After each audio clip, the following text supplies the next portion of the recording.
Good morning, good evening, good afternoon. Welcome to another show on the Sports Music and Life podcast. Today I've got Paul back with me. Hello everyone, I'm back. I've been on hiatus, haven't seen you all for a while, but back again, hopefully a little bit more regular after the summer. So yeah, here we go. He plays in a band, he does weddings, so if you want him for your wedding, you live local in Colchester, contact me on the channel and or on Instagram on the Sports Music and Life podcast. That's on Instagram and I'll link you up with him. We'll see what we can do. He's a good guitar player. Well, thank you very much. But today we're not going to do music like we normally do. We're going to do another football one. We was meant to do one before the season, but you know we've been a bit busy. We've had our own little things going, blah blah blah. I know you don't need to know a lot of stories, so we'll get into it. So I'm going to let Paul start because he's a Man United fan. Yeah. Oh no, it's not good. Yeah. So those of you who are watching this. We got knocked out by Grimsby the other night on Wednesday. My friend Carl here supports Chelsea, and the last time you played them, you beat them 7-1. Did we? I think. Wow. I believe you did, because everyone was putting these graphics up going, they're not that good. No disrespect to Grimsby. They were brilliant on the night, to be fair. Completely outplayed us. We got it back towards the, in the second half, we played a lot better, but still couldn't put them away. Onana's rubbish, by the way. Yeah. You should have seen him on penalties if you didn't see it. He couldn't catch a cold. He was just, every time a shot came at him, he would get a palm to it. He would either dive completely the wrong way or he'd get a hand to it and it would go in. So we just can't get down quick enough. So, you know what made me laugh about him? Well, I think it was the FA Cup last season before, and he's up against Haaland, who, for me, is the best player in Europe. But I'm going to get into that later on because I'm going to go on about Isak, mate, and I'm going to criticise Liverpool fans too while I'm at it.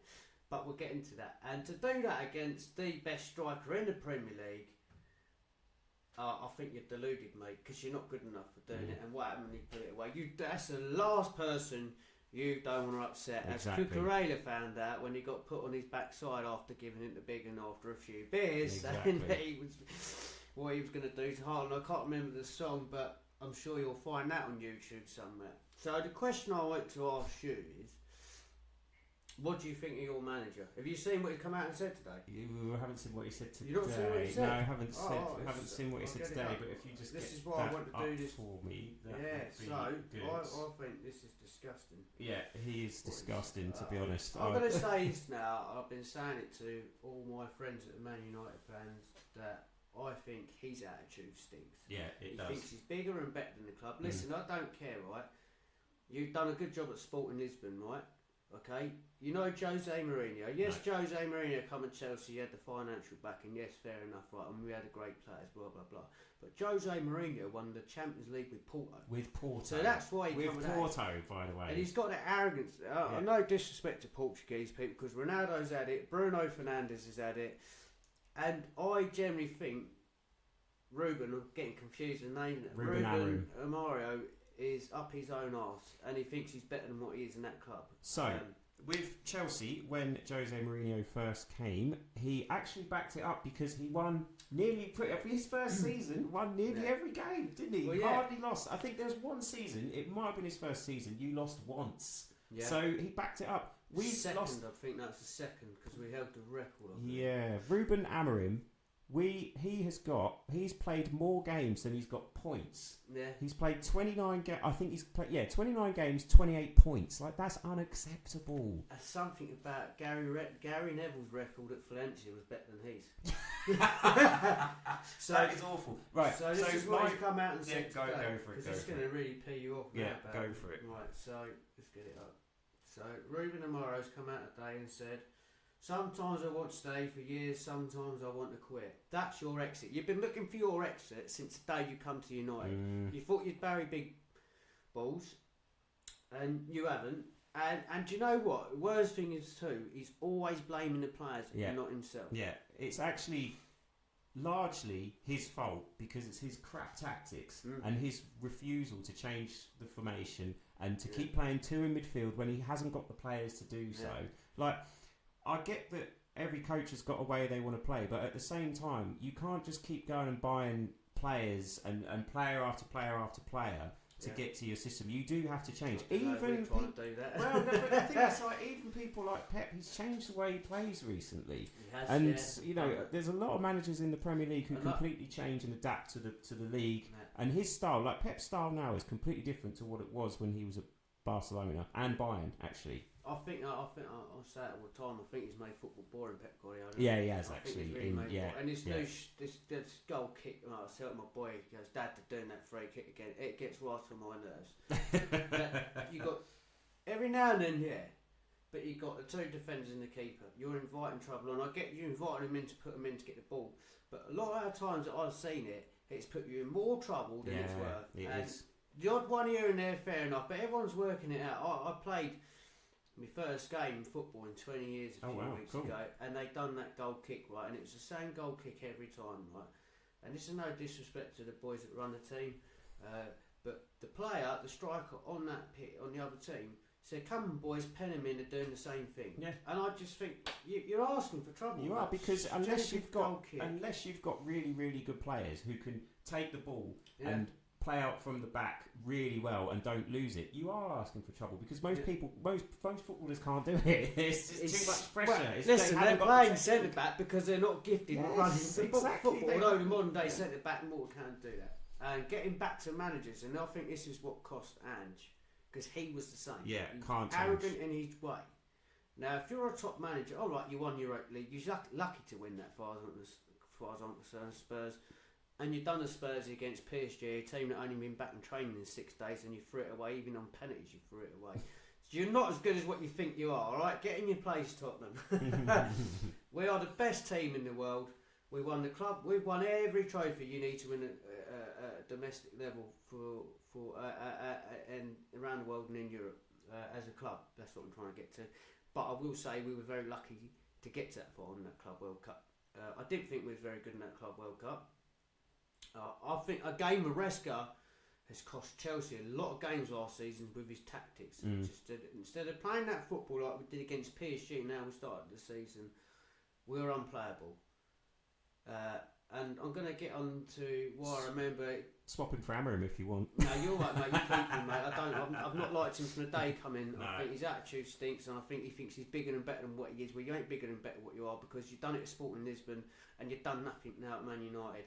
And that striker you brought in, is it Sesko? Sesko. He ain't playing him. He clearly didn't want him, and he ain't playing him. Yeah, because he wanted Gyökeres. That's the thing. And the club got Sesko. I just want to say, actually, that I think of all the managers post-Ferguson, this guy is the worst we've ever had. And I would swap him for any manager we have had post-Sir Alex in a heartbeat, honestly. And even all the interims. I would take Ralph back. I'd take Giggs back. I would take Solskjaer back. Solskjaer and Mourinho have just been sacked, by the way. Yes, I'd take either of them back. Yeah. I'd take Van Gaal back. I'd take Moyes back. Moyes is a better manager than him. It's absolutely ridiculous. So I'd have Ollie, but I think what done Ollie was Ronaldo coming back. Yeah. Ollie was absolutely flying with United. He got you the best plan since Mourinho. And Mourinho's always said his biggest achievement was finishing second with Man United with that team. David Moyes, let's get on to it. Now, West Ham fans, and I've said to me mate Dan, shout out to Dan Clemo, I think all you West Ham fans deep down are eating your words about David Moyes. He made do with what he had.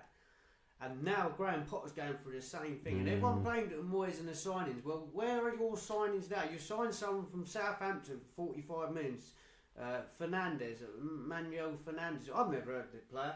And he's gone and Bowen kicking off with the fans the other day. Oh, did he? Yeah. Oh. Well, the fans gave him a bit of jip. That man gives you everything, and that's the one player you don't want to lose and push out. No. And Moyes is a great manager. He just went to Man United at the wrong time. He did. I would have him now because he's just exactly what we need. We just need a safe pair of hands. In fact, actually, our ex-director of football, Dan Ashworth, he didn't want Amorim, and that's why they got rid of him, because he was not on board. Yeah. I think it's starting to come out that he just wanted a safe Premier League proven manager, someone like, not Moyes, but someone like a well, not even that. I think he was looking at either Thomas Frank. No, but I'm just suggesting. Yeah, absolutely. You know, but Marco Silva. But honestly, anyone who's got Premier League experience, I'm here for it. What about that? Well, you the old Inter manager. Inzaghi, yeah, he's awesome. But he's gone to Saudi though, I think now. Was he? Yeah. Oh, well, you got no chance there. No. Now they're on about Gareth Southgate. That's been rumoured for years. I'll tell you what. He could have been so much better than what he is. He's a bottle job manager, as far as I'm concerned. Although speaking about it today, right, he could have won us the Euros. All right, we had an easy run. Spain, I'll take that all day long. That we lost to the best team in the tournament, right? That was couldn't do much about that. But Italy, when we had Italy on the back ropes, and they were pulling and throwing us down, they could not handle us. And he come out and he went defensive and he bottle jobbed it. Yeah. And that, my friend, he's not my friend. That has cost you a major trophy. Yeah. And I think, and he done it at Borough. Did he get Borough to? Oh no, it's Steve McLaren. McLaren got him to a final. But he done well with Borough. And I used to work with a guy who's from Middlesbrough. Shout out to Michael if you're listening, mate. I don't know if you listen or not. And he used to say Gareth Southgate used to do the same thing. He goes too safe, and Gareth Southgate going too safe, it's cost him a lot in his managerial career. And he's a good manager. He can get you there, and he's got you winning. But when you're winning, mate, you're throwing games away because you're bottle jobbing it. Yeah, because you need to go for it and you need to kill the game off. And he'll go 1-0 up, and then he'll just go defensive. However, he did change it against France though in that World Cup. He did. Right. Yeah, he did. Although one thing I would say is that when we first appointed Amorim, I was quite excited. I was thinking, oh yeah, good. Like quite an exciting hipstery kind of manager. Like interested to see what he's going to do. All the rest of it. And one of my other thoughts, it wasn't my first thought, but one of my other thoughts was, thank God it's not Southgate. However, having looked at it now, I think Southgate would have done a better job than Amorim. Honestly, I honestly really do think he would. I don't think he'd do a much better job because again he's too defensive and too safe. But at least he knows the Premier League, and at least if it wasn't working, he probably would change what he's doing. So yeah, I would even take Southgate over Amorim. That's how bad this is at the moment. Ange I'd take, I'd take him. Yeah, I mean, at least we'd score goals. We're not scoring any goals, and we're shipping loads. There's so many things wrong. In fact, actually, this video might be rendered pretty out of date by the time it's tomorrow. Actually, we're playing Burnley, and if we lose, I think he could be gone on Monday. Fingers crossed he is gone. I will be posting this on Saturday the 30th of August or Sunday the 31st of August. Yeah, it's Friday today. But let us know in the comments if you watch this what you think about Amorim and where Man United should be going. And do you fancy Southgate? Do you fancy Ange? Xavi's in the frame. Do you want Mourinho or Ole Gunnar? Do you know I say get Ole back? Yeah, I say get Ole back. He's Man United through and through. He understands his club. He come through with Fergie. I'll tell you what, get Fergie out of retirement. Yeah, get him back. Honestly, It must be painful to see him, what them club owners finally done to that club that they wanted to do when he finally went. They absolutely destroyed your club. And as a football fan, no one wants to see that. I don't care who they are, your biggest rivals. No one wants to see a football club get treated like they have. And you are the richest club, was the richest Premier League club, and they've absolutely destroyed it. Yeah, they have destroyed it. And then I remember watching an interview. I think we talked about it on our last football one, but I remember watching Gary giving Sir Jim Ratcliffe an interview. Yeah. And he said, well, you put so-and-so amount of money in, and they took that out. How did you feel about that? Now, and you had the chance to have that owner, was it from Qatar? Qatar. Is it Sheikh or Sheikh? Sheikh Jassim. Yeah. But because they was going to lose, and he offered more than what the club was up for South. Yeah. Because they wanted to cream you again. It's disgusting. Yeah. And I, as a Chelsea fan, everyone says that we're buying all these players up. Yeah, we're buying these players up. But I mean, Garnacho. Let's get on to Garnacho because I am absolutely fuming that we've gone and signed Garnacho. I'm absolutely delighted to take it. So I think there's a lot, and it's from hearing what Man United fans like yourself say. He's obviously got an attitude problem. He's obviously got a problem. I can't wait to see. He's done that one wonder goal, and that's it. And fair play at Chelsea, they stood their ground. They didn't pay what Man United wanted. But we don't need him. No. You're signing players we don't need again. Stop signing players you don't need. It's getting... Every Chelsea fan I know has had enough of it. You're buying worthless players. We've lost money on players. We've wasted so much money on players we didn't need. Some gems have come through. Yes, Cole Palmer, that Estevar, Enzo's finally starting. You know, he went through that bad time and he's back. You know, we've got Casado's finally come, but Garnacho. So we just brought that Gittins for 50 odd million from Borussia Dortmund. I do like the look of him. I weren't too keen, never seen him play, but I love him. He's replaced Madueke, because Madueke, I was a bit annoyed that he sold him because he's the only player that run at them. But now you're bringing Garnacho in. What's going to happen then? Gittins or Garnacho's going to sit there and get wasted. We've got another João Felix problem we just got rid of, and that's what our owners keep doing. They keep adding to our problems, and I think it does affect Maresca. But I do believe Maresca's tactics are over tactical sometimes, when he could just kept it simple, like we did against PSG. We put it on and we played fast-paced football, brought Cole Palmer back into the football, because we lost him last season, because I believe because of the way he started to play. Yeah. That's that rant anyway. I think with I think like you say, I think with Garnacho and a lot of the other players, like you say, you've had some gems and everything. I think they're just taking a punt on all these guys they're bringing in, and they're like, well, if he does well, great, he's an asset. If not, it's a business decision, and we'll just get rid of him. We'll just sell him on. You know what I mean? We'll just get some cash in for him. Yeah, I mean, from the second they brought the cup, I said to my mate Stu, that's it. Yeah. We're buying and selling. It's a business thing. They're multi-billionaire businessmen. They've made lots of money. Although I don't see where they're making money. Well, they have made some decent money. I'm gutted about Mudryk being found out for being a drug cheat, because he started becoming good for us. Yeah, he's always. Yeah, you always think there's something there. Do you know what I mean? Even if there's not the thing. When he just got down to doing the basics, he got his confidence back, and that's the main thing with him. But yeah, sorry, what was you going to say? Well, just on the Garnacho thing, I mean, I can't wait to see the back of him. No, honestly, he's so limited as a footballer. He's overrated.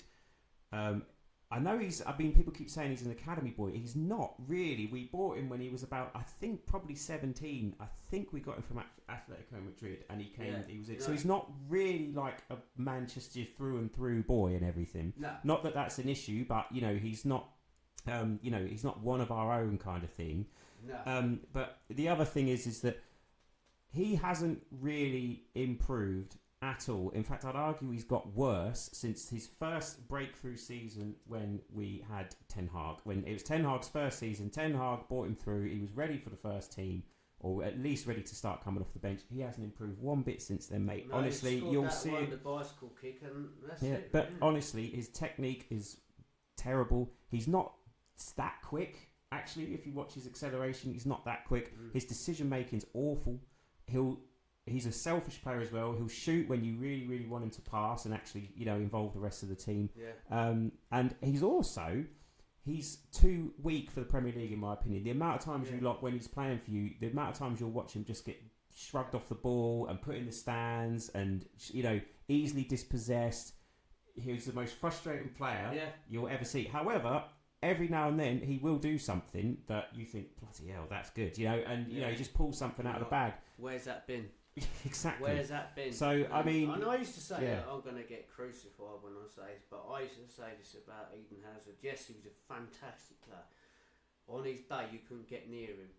But he only turned up when he felt like turning up. And that was the downfall for Eden Hazard. And I always said, when he went to Real Madrid, he's going to be a big fish in a small pond. Yeah, and he that was. To prove it. And it's a shame, because look what he done to them. I think he's 5 players at Arsenal, and he just shrugged them all. Yeah. And you weren't getting near him. But then next season, he wasn't there. Where are you gone? No. What, you've done what you need to do that season, and you're not going to turn up. Listen, mate, you could have been up there with Ronaldo and Messi if you really put your heart into it. But you've done it on your own terms, and this is the attitude of footballers. Like Michael Owen had come out of a great comment. He said, to be a professional football player today, all you need to do is be a good athlete. Yeah, you do. You don't actually need to be a good footballer. 100% right. You just need to be able to run. Because there's so many limitations with a modern footballer, a bit like Garnacho. However, one thing I would say about Garnacho, he will pretty much always give you 100%. Like, he does run. Yeah. He's not great at tracking back, I must admit, but he will give it his. He will try at least, and he will work hard. Yeah. But it's a bit of the opposite of Hazard. He wants to turn up, he just hasn't got the ability. He just has not got the ability to do so. That's 30 million down. Well, unfortunately. So going back to academy players, so Newcastle, the young lad who scored against Newcastle for Liverpool, Naguma, how do you pronounce that name? Oh, I don't know. Forgive me if I got that wrong. Naguma or whatever. Naguma, right. So he come off the bench. I think he's 16. Really? Yeah, because Arsenal brought a 15-year-old off the bench, didn't they? Yeah. So he came off the bench, and I thought, because Newcastle deserved to win that game. They had Liverpool, they bullied Liverpool in that game, and even when they were down to 10 men, Liverpool weren't great. Is it Ekitike? Ekitike, yeah. He's a player and a half, by the way. Liverpool, fair play for signing him. He's a cracking player, and I watched him in the Community Shield, and I thought, cool. And he is something a bit special. Great signing there for you. But anyway, so this young lad's come off the bench, and I was thinking, go on, lad, go and make yourself a hero. I bet that's what Slot said to him. Come through the academy. No, he didn't come to that academy. He come through the Chelsea academy. I heard today. Yes. Right. So yeah, that's there's a bit of red today. There's a bit of tug of war with it. So let's get to Newcastle and Isak. Now, as far as I'm concerned, Liverpool are very two-faced. The fans of this, that nonsense you gave Trent. Now, that was all about money, they reckon. But Trent gave you everything, he won everything, and he didn't leave you in the lurch. He left you to go to another team in a different country, and he didn't do it on bad terms. He ran his contract. He didn't leave you in a mess. And to be quite fair, Liverpool fans, you've gone and signed some cracking players this season, and you've replaced him well. And you've got that Brady, I think it might be Conor Brady. I really like looking. He scored a screamer against Chelsea too. Or Brody, right. Now for you lot to go and sign Isak, I think you're two-faced really, because of what Isak's. And I say this, and you can leave a comment how you feel about this. It's no disrespect. The reason I'm saying this is because how Isak's acted. He could have left that club as a hero, even though they said he could leave. But he could have left that club a hero, and he's gone the wrong way about it. Yeah. Whether they gave him the chance of that, he could have done that better, and it's disrespectful to the fans. And the fans would have said, fair play. You know, the Geordies are great fans, and I'm pretty sure they would have said, you know what, fair play, you got your offer. Yeah. That was a deal. A deal's a deal. No one wants to see their star player leave and go and play for another team. No. Although Arsenal do like to buy their Chelsea players that apart from Peter Cech, well, ain't cutting it anymore at Chelsea. They haven't gone on to better themselves. That's why you ain't won the league. Because you got all our flops we brought. So have we. But I 110 million for Isak is more than enough. I'll give him an £80 million striker. And people were saying he's the best in Europe. No, he ain't the best in Europe. Haaland's the best in Europe. Haaland's records speak for itself. Do not compare Isak to Haaland. When Isak does what Haaland does, or does in out week in and out, then we'll have that argument. Until then, he is not worth 110 million. I don't really understand why they want Isak in the first place. Well, he ain't getting in that team over that Ekitike. No way in hell is a better player. And he is mustard. That player. I like looking. I'm worried about him. So number one, I don't know why they want another top striker in the first place. I mean, he's got that attitude too. No, absolutely. But number two, I don't know why you'd want to spend 110 million on it. Fair enough if you were saying, oh yeah, we need a backup for Ekitike. We need a little cheap, 30 million, 40 million guy. Jackson for that. Yeah. Well, do you know what? I love Jackson. It's sad to see him go. But where's he going? AC? No. I don't know. I know, but Non-Cuckoo's another Chelsea. That's it. And Cuckoo's going to AC. That's it. I think it's about 10 players. It is Bayern Munich's the last I heard. And listen, there is a player in Nicholas Jackson. He's like a Raheem Sterling. You have loads of chances, and he will get you goals, and he will get better and better as he goes along. It's a bit like I think your striker Højlund. Oh yeah, I think he'll come good. There's a player. No, he's going to Napoli. I think the trouble is his another confidence man you on like the playing floor. Going Napoli. Conor Mainu too, I reckon. Oh, really? Well, they're saying they're not going to let him leave, so could be interesting. I think Ruben don't want him either. Yeah, he can do well. Mainu's. I would if I was the board, thinking that if you're thinking you might get rid of Amorim and he ain't going to go to, I mean, I don't even know if he'll get to the end of the bloody summer, let alone and Christmas. That attitude too. Sorry, I forgot to cover that. That attitude to sit on the bench with them penalties is disgusting. It is. That is disgusting. You are not better than the club. You are not better than that League Two club, mate. No. They've just gone out and beat you, and you can't stand up and watch penalties. What faith are you giving your team and your players by sitting on that bench? You're a disgrace, mate. I think he's lost the players because they're clearly not buying into that system anyway. I think he come in when he started throwing them to the walls. Well, yeah. Ain't my fault. Absolutely. Just go, mate. Yeah, off you go. But yeah, Mainu, I wouldn't let him go at all. Don't join Pogba. I wouldn't let him go. He needs to stay. He needs to, because he could go and you could get another manager in who fancies him and was going to play him every week. So I would sit tight if I was him, because I don't think Ruben's going to make it to. Well, he might not even last this weekend, let alone Christmas. So you'll be all right, Kobe. Stay here. Yeah, I was surprised we ain't gone for him. So that's Man United covered. Spurs, you're looking good at the moment. Yes, you've done City.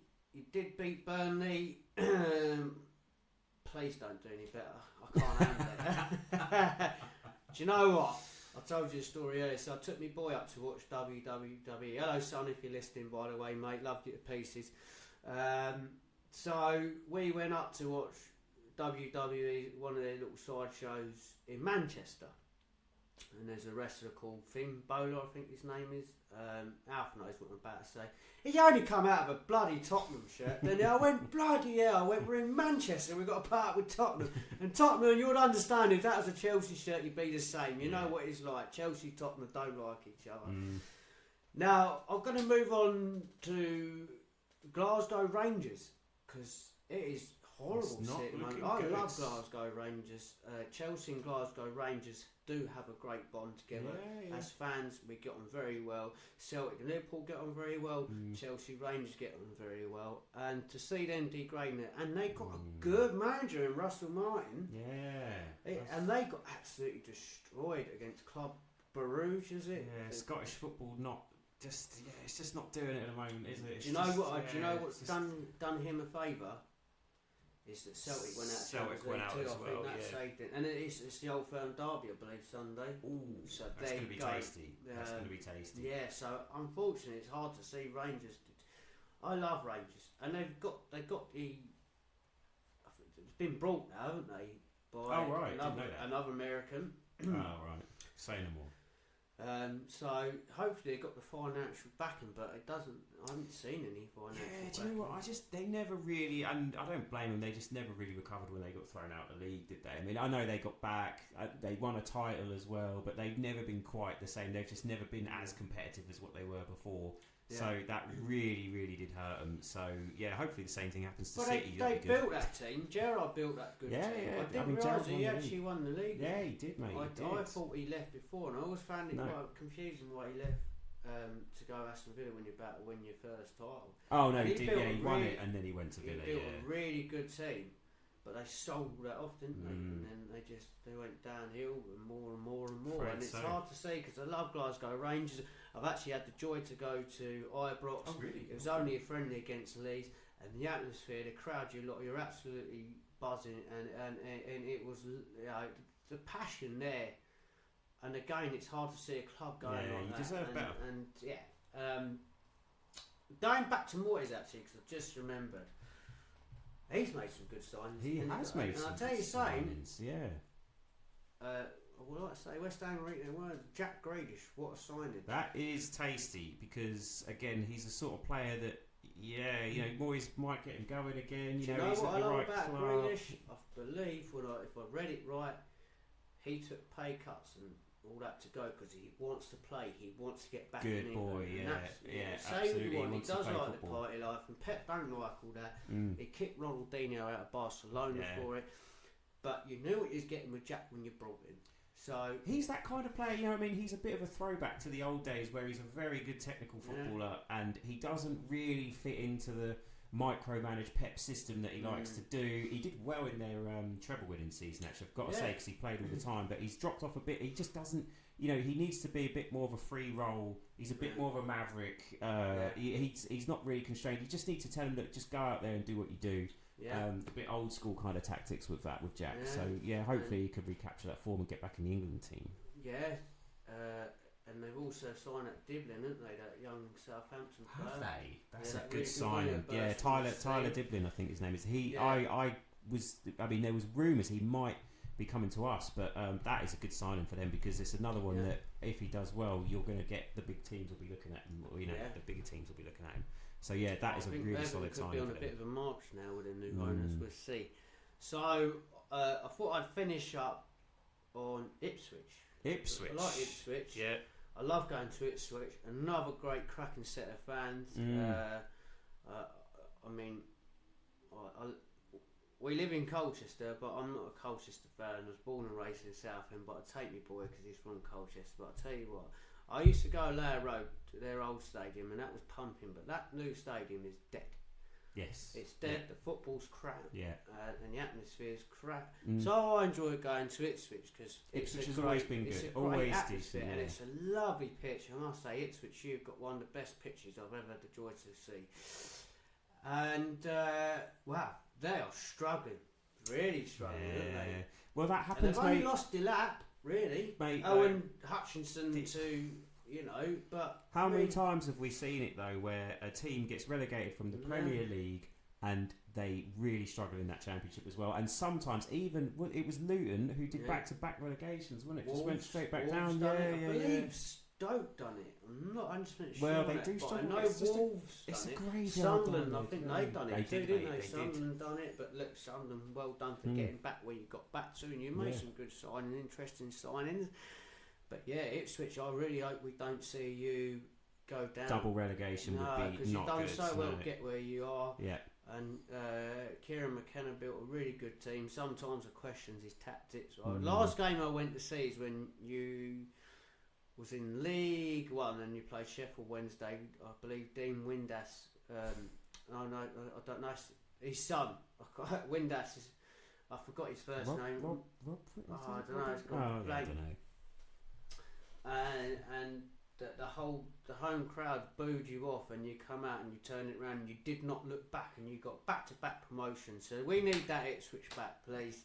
Another one I want to cover is Wrexham. The reason I'm covering Wrexham because my boy, he's become a follower of them. Really? And it's not because of the programme. Say, going back to Dan Clemo, his cousin. I forgot his name now. O'Brien. My brain's gone blank now. I was going to say who he is. Lewis O'Brien. He was under Nottingham Forest. He'd been out on loan for clubs at loan at Swansea. He's gone to Wrexham. I'll tell you what, he's looking a cracking player for them. Good. I've seen him play so far. So I think Wrexham, once you get your win, I think a win.